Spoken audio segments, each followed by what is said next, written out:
আসসালামু আলাইকুম ওয়া রাহমাতুল্লাহি ওয়া বারাকাতুহু। আলহামদুলিল্লাহ ওয়াসসালাতু ওয়াসসালামু আলা রাসূলিল্লাহ ওয়া আলা আলিহি ওয়া সাহবিহি ওয়া মান ওয়ালা, আম্মা বা'দ। প্রিয় দর্শক, আপনাদের সবাইকে জানাচ্ছি অনেক অনেক মোবারকবাদ, আর সেই সাথে আমন্ত্রণ জানাচ্ছি চ্যানেল 9-এর বিশেষ ইসলামিক আয়োজন রাহাবার মাল্টিমিডিয়া আয়োজিত শরীফ থ্রেড টেপ জ্ঞান অন্বেষা। প্রিয় দর্শক, আজকের পর্বে আমাদের মাঝে উপস্থিত হয়েছেন বিশিষ্ট ইসলামী চিন্তাবিদ, শিক্ষাবিদ এবং গবেষক মোহতারাম ডক্টর মোহাম্মদ আবদুল্লাহ জাহাঙ্গীর। আসসালামু আলাইকুম। ওয়ালাইকুম আসসালাম ওয়া রাহমাতুল্লাহ। শায়েখ, কেমন আছেন আপনি? জি, আমি আল্লাহর মতো ভালো আছি। আপনি কেমন আছেন? জি, আলহামদুলিল্লাহ রাব্বিল আলামিন, আল্লাহর মেহেরবানিতে ভালো আছি। আমরা আজকের পর্বে যে বিষয়টি নিয়ে কথা বলতে চাই সেটি হলো যে আমরা অনেক সময় বলে থাকি হজ্জে মাবরুর, এবং হাদিসের মধ্যেও বলা হয়েছে যে লাইসা লাহু জাযাউন ইল্লাল জান্নাহ, হজ্জে মাবরুরের ব্যাপারে। তো হজ্জে মাবরুর কি আসলে? জি, এই প্রসঙ্গে যদি একটু আমাদেরকে বলেন। ধন্যবাদ। আলহামদুলিল্লাহ ওয়াসসালাতু ওয়াসসালামু আলা রাসূলিল্লাহ ওয়া আলা আলিহি ওয়া আসহাবিহি আজমাইন, আম্মা বা'দ। জি, এটা আমাদের বহুল প্রচলিত, হাজী সাহেবরা তো বটেই, সাধারণ মুসলিম এটা জানেন হজ্জে মাবরুর। আমরা সাধারণত বাংলায় বলি হজ্জে মাকবুল। তা আসলে হজ্জে মাকবুল কথাটা খারাপ কথা নয়, কিন্তু হজ্জে মাবরুর একটা অর্থ আছে। প্রথম আবিধানিক অর্থটা আমরা দেখি। বিররুন শব্দের দুটো অর্থ, একটা হলো নেক আমল, আর একটা হলো সেবা।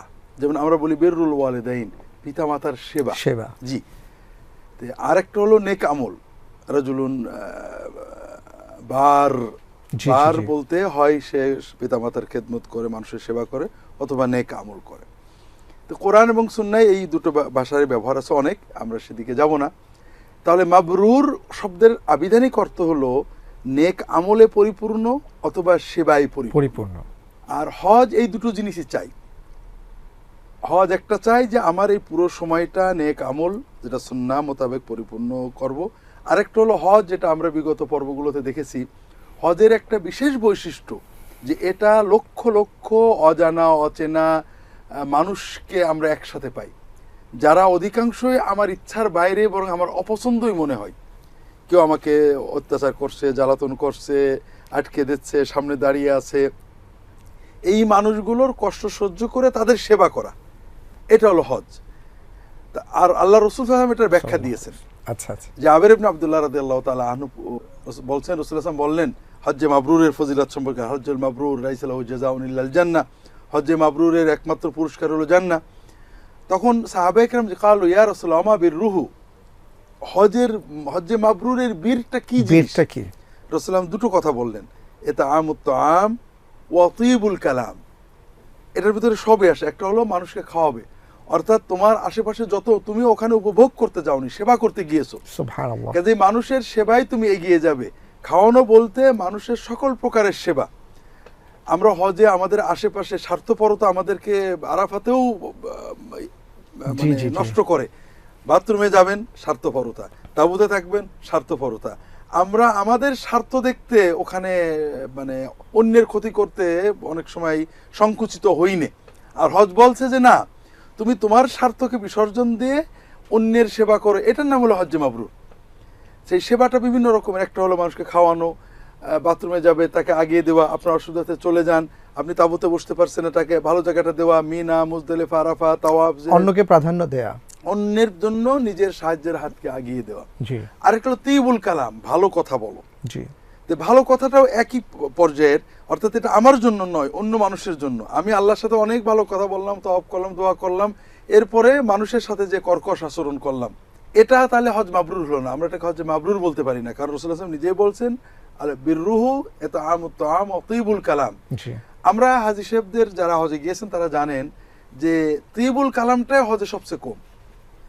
হজে সাধারণ আমরা শিক্ষিত ভদ্র দিনদার মানুষরা যারা যান, ছোটখাটো বিষয় নিয়ে, ক্যাম্পে হোটেলে বা বাসায় থাকা নিয়ে, লিফট নিয়ে, খাওয়া নিয়ে, খাওয়া বন্টন নিয়ে, মসজিদে বসা নিয়ে, এবং মিনা, মুজদালিফা, আরাফায় যাওয়া আসা, গাড়িতে বসা নিয়ে, মক্কা শরীফ থেকে মদিনায় যাওয়া আসা গাড়িতে বসা নিয়ে আমরা নানা রকম খারাপ কথা বলি। তাহলে এগুলো যদি করতে থাকি তাহলে তো হজ্জে মাবরুর হলো না। আমরা যতই বলি হজ্জে মাকবুল, আসলে হজ্জে মাবরুর অর্থ হলো কল্যাণময়, সেবাময়, ইবাদতময় হজ। আর এর দুটো প্রকাশ রাসূলুল্লাহ সাল্লাল্লাহু আলাইহি ওয়াসাল্লাম যেটা গুরুত্ব দিলেন যে মানুষের প্রতি তুমি খাদ্য খাওয়াও, সেবা করো, অন্তত ভালো কথা বলো। সুবহানাল্লাহ। অনেক অনেক ধন্যবাদ শাহেখ, খুব চমৎকারভাবে আপনি ব্যাখ্যাটা করলেন। এবং এখানে আরও একটি বিষয়ে আমার এই মুহূর্তে খেয়াল আসছে, সেটা হলো যে এই হজ্জে মাবরুরের উদ্দেশ্যে আমরা যারা যাচ্ছি, এবং এর আগেও আপনার কাছ থেকে খুব সুন্দরভাবে বিষয়টি উঠে এসছে যে হজের যদি আমরা ইবাদতের মূল বিষয়টা লক্ষ্য করি তাহলে দেখব যে সেখানে তাওহীদ প্রতিষ্ঠা হচ্ছে, শিরকটাকে মুছে দেওয়া হচ্ছে। তো এই তাওহীদের উপর ভিত্তি করে আমরা যে ইবাদত করতে যাচ্ছি সেখানে অনেক সময় আমরা শিরকের মধ্যে জড়িয়ে পড়ি। সেগুলো কি কি যদি একটু বলেন তাহলে আমাদের অবশ্যই ভাই বোন যারা যাচ্ছেন তারা সচেতন হবেন আমরা আশা করি। জি, এক্ষেত্রে বিষয়টা খুব জটিল। আল্লাহ কোরআন কারিমে সূরা ইউসুফের শেষে বলেছেন, ওমা ইউমিনু আকসারুহুম বিল্লাহি ইল্লা হুম মুশরিকুন, অধিকাংশ মুমিন ইমানদারির সাথে শিরক করে। শিরক আমাদের মন মানসিকতা মগজে এমনভাবে জড়িয়ে রয়েছে যে আমরা শিরক বুঝতে পারি না। অমুসলিম শিরক করলে তাকে খারাপ বলি, ঠিক একই মানের বা তার চেয়েও গভীর শিরক মুসলিম যখন করে এটাকে আমরা মনে করি এটা হতেই পারে। এজন্য আমরা আগেই বলেছি যে তাওহীদ সবকিছু আল্লাহ কেন্দ্রিক, এটার জন্যই আমি বাইতুল্লাহ যাচ্ছি। এখানে একটা মজার বিষয় আছে, আমরা যেটা শেষে আসতো আমরা আগেই নিয়ে আসি। হজের দোয়াটা কি? রব্বানা আতিনা ফিদ দুনিয়া হাসানাতান ওয়া ফিল আখিরাতি হাসানাতান ওয়া কিনা আযাবান নার। আল্লাহ আমার দুনিয়ার ভালো দাও, আখিরাতের ভালো দাও, জাহান্নাম থেকে বাঁচাও। তার মানে আমার দুনিয়া, আখিরাত, জান্নাত, জাহান্নাম সবকিছু আল্লাহর কাছ থেকে। এখন আপনাকে একটা গল্প বলবো দর্শকদের বোঝার জন্য।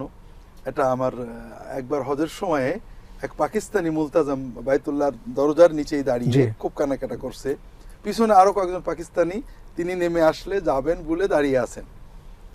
তিনি কাঁদছেন যে আল্লাহ আমার বউয়ের অসুখ, ছেলে পেলের অসুখ, মা বিপদে আপদে আসি, অনেক কথা বলছেন। পিছনের পাকিস্তানি একজন বিরক্ত হয়ে বলছেন যে হাজী সাহেব, আপনি বাইতুল্লাহ এসে এসব বেয়াদবি করছেন কেন? বাইতুল্লাহ এসেছেন আল্লাহর কাছে জান্নাত চাইবেন, মাপ চাইবেন। ছেলের অসুখ, মেয়ের অসুখ, বিপদে আপদে আছেন, এগুলোর বিষয়ে চাওয়ার জন্য তো বাবা ফরিদউদ্দিন গঞ্জেশকরের মাজারি আছে। আল্লাহ। আবু জাহালের শিরক কিন্তু এটাই ছিল। আবু জাহাল তো হজ করতো, সে বলতো যে আল্লাহর কাছে আল্লাহটা চাইতে হবে, আর ছোটখাটো বিষয়ে চাওয়ার জন্য জিবরাইল, মিকাইল, আজরাইল, ইসরাফিল, ইয়াগুস, ইয়াউক, সুয়া, নাসর, লাত, মানাত, উজ্জা, আবল, তাদের কাছে ধন্যবাদ দিতে হবে। তাহলে আমরা কিন্তু সেই আবু জাহেলের মতো শিরক নিয়ে অনেকে হজে যাচ্ছে। এরকম অনেকেই চিন্তা করেন হজ করব আল্লাহকে খুশি করতে, আর দুনিয়ার বরকতের জন্য অমুক তমুক জায়গায় যাব বা অমুক দরগায় যাব, মাজারে যাব। কিন্তু আল্লাহ বলছেন না, তোমার সকল চাও এখান থেকে নিয়ে যেতে হবে। এবং রাসূলুল্লাহ সাল্লাল্লাহু আলাইহি ওয়াসাল্লাম বলছেন যে হজ এবং উমরার মাধ্যমে আল্লাহ গুনাহ মাফ করেন এবং দারিদ্র থেকেও মুক্তি দেন। সুবহানাল্লাহ। এখন আমরা আপনার কথায় ফিরে যাই যে শিরক কিভাবে হচ্ছে।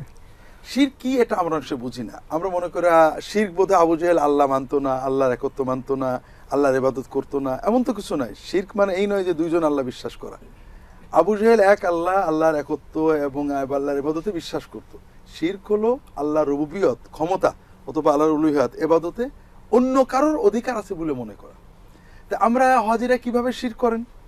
হাজিদের প্রথমে আমরা গত পর্বে বলেছিলাম যে আমরা বলছি অমুকের দোয়ায় আমি ভালো আছি, অথচ ভালো রাখাটা আল্লাহর একমাত্র। এখানে শিরক রয়েছে। কেউ মনে করেন যে আল্লাহ ছাড়া আর কেউ হয়তো আমার ভালো মন্দ করে দিতে পারে। হজে আমরা শিরক দেখেছি অনেক। যেমন হজে আমরা গেছি আল্লাহর কাছে চাইতে, কিন্তু একজন হাজিকে আমাদের এক সাথী দেখলেন কাবা ঘরের একটা পিলার কাটছেন ব্লেড দিয়ে। কি হয়েছে? তার পুত্রবধূর বাচ্চা কাচ্চা হয় না, তিনি এটা কেটে নিয়ে যেয়ে তাকে খাওয়াবেন, তাবিজ বানাবেন যেন বাচ্চা হয়। এটা শিরক। অর্থাৎ তিনি প্রতিমা পূজা করছেন, কাবা বিল্ডিংটার পূজা করছেন, আল্লাহকে ডাকতে যাচ্ছেন। আমরা বাইতুল্লাহ যাই, এমনকি বাইতুল্লাহ কাবা আমাদের মাবুদ না, কাবাকে আমরা ইবাদত করি না, কাবার ভিতরে কোনো ঐশ্বরিক শক্তি কল্পনা করি না। কাবা মসজিদ মাত্র, একটা ঘর মাত্র। এটাকে আমরা কিবলা বানিয়েছি, আল্লাহর ইবাদত করি। কোনো না কোনো দিকে মুখ করে করতে হতো। আল্লাহ সকল মুসলমানকে তাওহীদের মূল কেন্দ্রের দিকে মুখ করতে বলেছেন, আর কিছুই নয়। কিন্তু ওই ব্যক্তি, ওই মুমিন কিন্তু ওই স্থান বা এই বস্তুটাকে ইবাদত করো। এমনকি অনেকেই আমার সাথে এক সাথী আমাদের সাথে সৌদি আরবে পড়তে গেছিলেন, ওই কাটার চেষ্টা করছিলেন। জি, এগুলো শিরকি চেতনা থেকে আছে। আপনি দেখবেন হজে গেলে ওই কবুতরকে খেতে দেওয়ার পরে ওই ময়লাগুলো কুড়ানো হয়, আরাফাত থেকে মাটি নেওয়া হয়, হারামের মাটি বাইরে আনাটাই হারাম, এটা হারামের পবিত্র জায়গা থেকে বের করা, এমনকি পড়ে থাকা জিনিস কুড়ানো হারাম। অথচ তাহলে আমরা কিন্তু আল্লাহর কাছে চাইতে যাইনি, আমরা গিয়েছি স্থান বা অন্য কিছুর পূজা করতে, সেখান থেকে বরকত নিতে।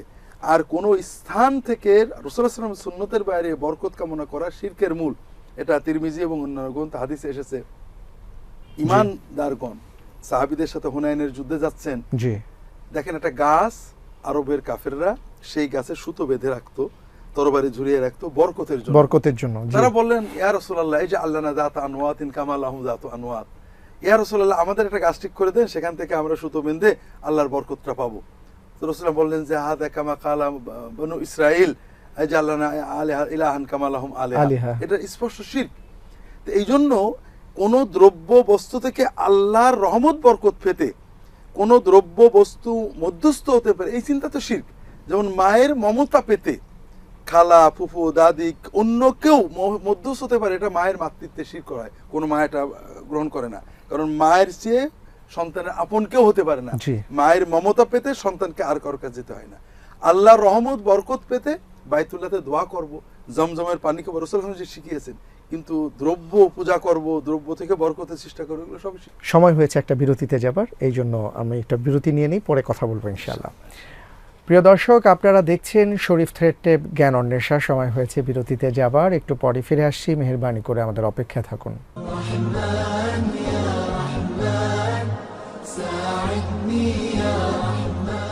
বিরতির পর আপনাদের সবাইকে সাদর আমন্ত্রণ জানাচ্ছি শরীফ থ্রেড টেপ জ্ঞান অন্বেষায়। এই হজকে কেন্দ্র করে আলহামদুলিল্লাহ মদিনা মুনাওয়ারায় অনেকে আমরা যাব এবং সেখানে মসজিদে নববীতে সালাত আদায় করব, রাসূল সাল্লাল্লাহু আলাইহি সাল্লামের কবরের সামনে দাঁড়াবো ইনশাআল্লাহ তাআলা। তো এই ক্ষেত্রেও দেখা যায় যে অনেকে শিরকে লিপ্ত হয়ে যান। তো এই প্রসঙ্গে একটু আপনার দৃষ্টি আকর্ষণ করছি। আল্লাহ রাসূল সাল্লাল্লাহু আলাইহি ওয়াসাল্লাম এদিকে আমাদের দৃষ্টি আকর্ষণ করেছেন। আল্লাহ রাসূল বলছেন, দর্শক, মদিনা মহাপবিত্র স্থান, এখান থেকে এই পর্যন্ত যদি কেউ এই মদিনার ভিতরে নতুন কিছু কর্ম উদ্ভাবন করে, আল্লাহর সন্তুষ্টির জন্য, আল্লাহর ইবাদতের জন্য, আল্লাহর কাছে সওয়াব পাওয়ার জন্য মুহাম্মদ রাসূলুল্লাহ সাল্লাল্লাহু আলাইহি ওয়াসাল্লাম যা শিখিয়েছেন তার সাথে যোগ বিয়োগ করার দরকার আছে, যে মনে করে মদিনার জমিনে যে নতুন কিছু কর্ম করে, সুন্নতের অতিরিক্ত কর্ম করে আল্লাহকে খুশি করার চেষ্টা করে, অথবা এই রকম কোন নব উদ্ভাবককে প্রশ্রয় দেয়, আশ্রয় দেয়, রাসূলুল্লাহ বললেন তার উপরে আল্লাহর অভিশাপ, ফেরেশতাদের অভিশাপ, সকল মানব জাতির অভিশাপ। আল্লাহ তাআলা তার কোনো বিনিময় অথবা ফরজ নফল ইবাদত কবুল করবেন না। আল্লাহু আকবার। কেন? আমরা একটু আগে শিরকের কথা বলছিলাম। শিরক হলো আল্লাহ তাআলার সাথে শিরিক করা, অর্থাৎ আল্লাহ তাআলার রুবুবিয়ত, তিনি আমাদের রব, খাওয়ান পরান ভালো মন্দ করেন, অন্য কাউকে এই রকম ক্ষমতা আছে বলে মনে করা, অথবা আল্লাহর যে ইবাদত পাওনা, আমাদের সাজদা, আমাদের নির্ভরতা, আমাদের মানত, আমাদের দোয়া আল্লাহ ছাড়া কাউকে দেওয়া, এটা হলো শিরক ফিল উলুহিয়্যা বা রুবুবিয়্যা। আর বিদআত হলো শিরক ফিল নবুওয়া, আল্লাহর ইবাদতের পদ্ধতিটা আমরা একমাত্র রাসূলুল্লাহ সাল্লাল্লাহু আলাইহি ওয়াসাল্লাম শিখিয়ে থাকবো। এটা হলো ঈমান, লা ইলাহা ইল্লাল্লাহ মুহাম্মাদুর রাসূলুল্লাহ। ইবাদত একমাত্র আল্লাহর, আর ইবাদতটা আমরা শিখবো রাসূলুল্লাহ সাল্লাল্লাহু আলাইহি ওয়াসাল্লাম থেকে, তার তরিকায় ইবাদত হবে। কোন মুমিন যদি মনে করে যে রাসূলুল্লাহ সাল্লাল্লাহু আলাইহি ওয়াসাল্লাম যেভাবে করেছেন এটার চেয়ে কিছু সংযোজন বিয়োজনের দরকার আছে, তিনি মূলত রাসূলুল্লাহ সাল্লাল্লাহু আলাইহি ওয়াসাল্লামের নবুয়তকে নাকিস মনে করলেন, অসম্পূর্ণ মনে করলেন। আর মদিনার জমিনে যে এরকম চিন্তা করবে তার উপর তো অভিশাপ আসতেই হবে। আল্লাহ। আর এটা আমরা করছি, আমরা হাজী সাহেবরা মদিনায়, মানে মক্কায় আমরা নাউজুবিল্লাহ শিরক করে ফেলেন অনেক হাজী, আর মদিনায় সুন্নতের খেলাফ বেদাত করে ফেলেন, এবং সেটা আল্লাহকে খুশি করতে অথবা রাসূলুল্লাহ সাল্লাল্লাহু আলাইহি ওয়াসাল্লামকে বেশি ভক্তি করে। আমরা অল্প অল্প করে এটা বুঝি। মদিনায় আমরা কি করি? মদিনায় আমরা প্রথমত মসজিদে নববীতে যাই। মসজিদে নববী মসজিদ, আবার মসজিদে নববীর সাথে রাসূলুল্লাহ সাল্লাল্লাহু আলাইহি ওয়াসাল্লামের কবর। আমরা, আপনি একটু আগে কবর বলেছেন, আমিও কবর পড়লাম, দর্শকরা হয়তো বিরক্ত হচ্ছেন আমরা কেন রওজা না বলে কবর পড়ছি। জি, এটাও একটা সুন্নতের চেতনা থেকে। আমরা যখন রাসূলুল্লাহ সাল্লাল্লাহু আলাইহি ওয়াসাল্লামের সুন্নতে যাই, সাহাবীদের সুন্নতে যাই, এমনকি আমাদের ইমামগণের লেখা দেখি কোথাও তারা রওজা বলেননি। রওজা হলো কবর এবং মিম্বরের মাঝখানের জায়গাটুকু। রাসূলুল্লাহ নিজেই বলছেন, মা বাইনা কবরি ওয়া মিম্বরি রওজা, রওদা হলো, আমরা রওদা আর রিয়াদুল জান্নাহ ভাগ করেছি, কিন্তু আসলে তো আল্লাহ বলছেন, আল্লাহ রাসূল বলছেন এখানে জান্নাতের বাগানগুলোর একটা বাগান আছে, রওদা আছে। আমরা এবং বলে দিয়েছেন সেটা আমার কবর এবং মিম্বরের মধ্যবর্তী জায়গা। আর রাসূলুল্লাহ সাল্লাল্লাহু আলাইহি ওয়াসাল্লাম কবর আরেকটা বিষয় আছে, সেখানে হুজরা বলা হয়। রাসূলুল্লাহ কবরটা হয়েছে আয়েশার ঘরের ভিতরে, যে ঘরে তিনি বাস করতেন, এবং এই কবর হওয়ার পরেও তিনি প্রায় 50 বছর সেখানে বাস করেছেন। তো এখানে রাসূলুল্লাহ সাল্লাল্লাহু আলাইহি ওয়াসাল্লাম নিজেই বলেছেন আমার কবর। সাহাবা একরাম কখনো বলেননি এটা রাসূলুল্লাহ সাল্লাল্লাহু আলাইহি ওয়াসাল্লামের রওদা, তারা বলেছেন কবর। যারা কবরা রাসূলুল্লাহ সাল্লাল্লাহু আলাইহি ওয়াসাল্লাম, জুরতু কবরা রাআইতু কবরা রাসূলুল্লাহ সাল্লাল্লাহু আলাইহি ওয়াসাল্লাম, সবাই কবর বলেছেন। রওদা বলি আমরা অথবা মাজার বলি আমরা, এগুলোকে আমরা দিন মনে করি, এতে আল্লাহ বেশি খুশি হন। আর এর ভিতরে ইচ্ছায় বা অনিচ্ছায় একটা চিন্তা থাকে যে কবর বললে আল্লাহ কম খুশি হন, তাহলে বুঝতে হবে সাহাবীদের প্রতি কম খুশি হয়েছেন, তাবেঈনদের প্রতি কম খুশি হয়েছেন। এটাও কিন্তু সুন্নতকে ছোট করার একটা চেতনা আসে, ইচ্ছায় বা অনিচ্ছায়। তো এভাবে প্রথমে আমরা গেলাম মসজিদে। রাসূলুল্লাহ সাল্লাল্লাহু আলাইহি ওয়াসাল্লামের সুন্নত ঢুকলেই 2 রাকাত সালাত আদায় করতে হবে। আমরা অনেক সময় রাসূলুল্লাহ সাল্লাল্লাহু আলাইহি ওয়াসাল্লামের কবর জিয়ারতের জজবাই এটা না করেই চলে গেলাম, তার মানে আমরা সুন্নতকে লঙ্ঘন করলাম। জিয়ারতে গেলাম, জিয়ারতের সুন্নত আছে, এটা একটা ইবাদত, তার একটা সুন্নত আছে। সুন্নত কি? আমি আদবের সাথে যাব। অনেকে সেখানে যে ক্যামেরায় ছবি তুলছেন, কথা কেউ চিৎকার করে দরুদ সালাম পড়ছেন না। আল্লাহ কোরআনে বলেছেন রাসূলুল্লাহ সাল্লাল্লাহু আলাইহি ওয়াসাল্লাম সামনে জোরে কথা বলো না। আমরা যাচ্ছি সেখানে সালাম দেব কোন শব্দে? প্রতিটি ইবাদত নবীজি শিখিয়েছেন, রাসূলুল্লাহ সাল্লাল্লাহু আলাইহি ওয়াসাল্লাম এবং তার সাহাবীরা আমল করেছেন। আমরা রাসূলুল্লাহ সালাম দেব, আল্লাহ নিজে সালাতে রাসূলুল্লাহ সাল্লাল্লাহু নিজেই শিখিয়েছেন, আসসালামু আলাইকা আইয়ুহান নাবিয়্যু ওয়া রাহমাতুল্লাহি ওয়া বারাকাতুহু। আমরা অনেকে এই সালাম পছন্দ করি না, অনেক বানানো সালাম বলি। তার মানে রাসূলুল্লাহ সাল্লাল্লাহু আলাইহি ওয়াসাল্লাম শেখানো আচরিত সালামটাকে আমরা বলছি যে এটা মানে পূর্ণাঙ্গ আসে না, আদব বরকত। তার মানে কি? রাসূলুল্লাহ সাল্লাল্লাহু আলাইহি ওয়াসাল্লামটা অপূর্ণ, আমাদেরটা পূর্ণ। কোথায় বলছি? সেই মদিনায়, রাসূলুল্লাহ সাল্লাল্লাহু আলাইহি ওয়াসাল্লামের মদিনায়।